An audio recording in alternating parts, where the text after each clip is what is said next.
نے ہمیں یہ بات بھی سمجھا دی۔ اگلی روایت ہے، وعن ابی ہریرہ قال قال رسول اللہ صلی اللہ علیہ وسلم اذا انتعل احدکم فلیبدأ بالیمنی واذا نزع فلیبدأ بالشمال لتكن الیمنی اولہما تنعل وآخرہما تنزع، متفق علیہ۔ یہ بخاری شریف اور مسلم شریف دونوں کی روایتیں ہیں۔ حضرت ابو ہریرہ رضی اللہ عنہ سے روایت ہے، فرمایا کہ اللہ کے رسول صلی اللہ علیہ وسلم نے ارشاد فرمایا، جس کا مفہوم یہ ہے، جب تم میں سے کوئی جوتا پہننے کا ارادہ کرے اسے چاہیے کہ پہلے سیدھے پاؤں میں پہنے، اور جب جوتا اتارنے کا ارادہ کرے تو اسے چاہیے کہ پہلے بائیں پاؤں سے جوتا اتارے، تاکہ خلاصہ یہ ہے کہ تاکہ پہننے میں پہلا سیدھا پاؤں آئے اور اتارنے میں پہلا بایاں پاؤں یعنی الٹا پاؤں اتارنے میں اس کی باری پہلے آئے۔ پہننے میں پہلے باری سیدھے پاؤں کی ہو اور جوتا اتارنے میں پہلی باری الٹے پاؤں کی ہو۔ خلاصہ یہ کہ تاکہ زیادہ دیر سیدھا پاؤں ہی جوتے کے اندر رہے۔ پہننے میں پہلے آپ سیدھے پاؤں کو داخل کریں گے تو الٹے کے مقابلے میں اس کا وقت زیادہ ہوگا، اتارنے میں پہلے الٹا پاؤں آپ نکالیں گے تو اس کے مقابلے میں اس کا وقت زیادہ ہوگا۔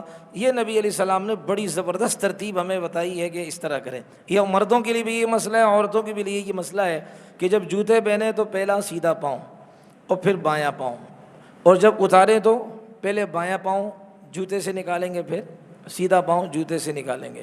یہ تو ہو گیا مسئلہ۔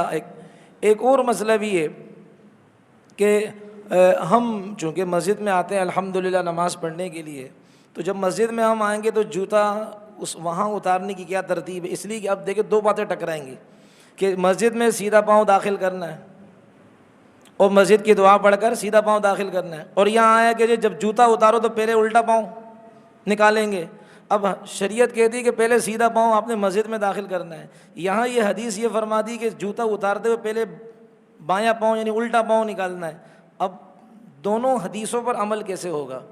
اس لیے کہتے ہیں اہل علم اللہ ان کو جزائے خیر عطا فرمائے، وہ یہ فرماتے ہیں کہ پہلے مثال کے طور پر یہ ہمارے جو ہے نا وہ چپلوں میں پاؤں ہیں، اب ہم مسجد میں داخل ہونے لگے ہیں تو پہلے بایاں پاؤں اس کو نکال کر بائیں جوتی کے اوپر رکھیں گے، تو جوتے سے تو پاؤں نکال دیا نا الٹے پاؤں کا، الٹے پاؤں کو الٹی جوتی سے نکال کر اس کے اوپر رکھ دیا، اس کے اوپر پھر سیدھے پاؤں کو نکال کر مسجد کے اندر کیا کریں گے؟ داخل کر دیں گے۔ تو ایک ہی وقت کے اندر دو حدیثوں پر بھی عمل ہو جائے گا، دو مسئلوں پر بھی عمل ہو جائے گا کہ بایاں پاؤں نکال کر اوپر رکھا، وہ مسجد میں داخل نہیں کیا، پھر سیدھا پاؤں نکال کر اس کو مسجد میں داخل کریں گے تاکہ دونوں باتوں پر عمل بھی ہو جائے۔ اسی طرح جب مسجد سے ہم نکلیں، پہلے تو یہ ہے کہ مسجد کی حدود کیا ہیں۔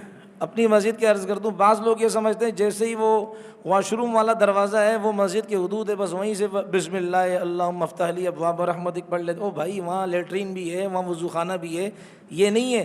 مسجد کی حدود اس کو کہیں گے کہ جہاں انسان نماز پڑھتا سجدہ کرتا ہے۔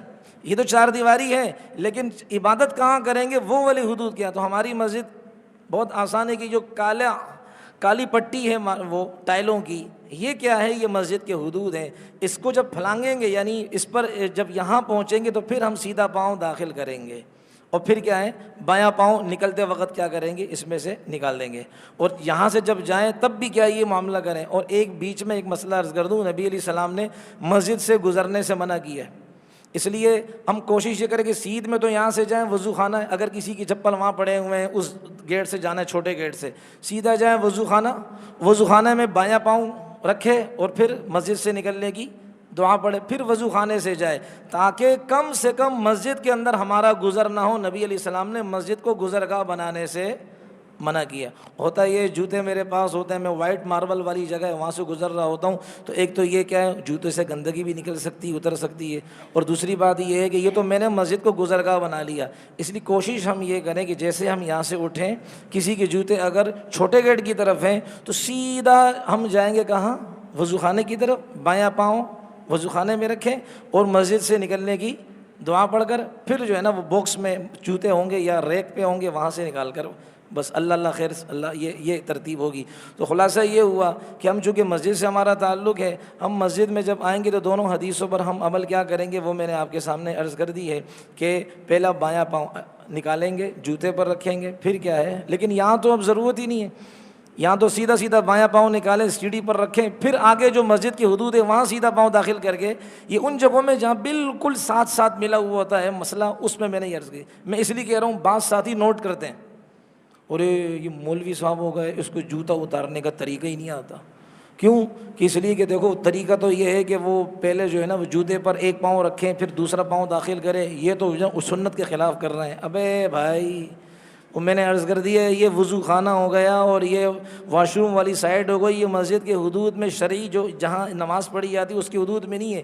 لہذا اگر آپ میں سے کوئی کسی نے جوتے یہاں اتارے ہیں تو اس میں پھر وہی کام کریں کہ آپ سیدھا سیدھا کیا کریں گے، سیدھا پاؤں پہنیں گے، یا یہاں سے آپ نے کیا جوتے اتارنا، سیدھا سیدھا سیدھا بایاں پاؤں الٹا پاؤں کیا کریں گے، آپ نکالیں گے۔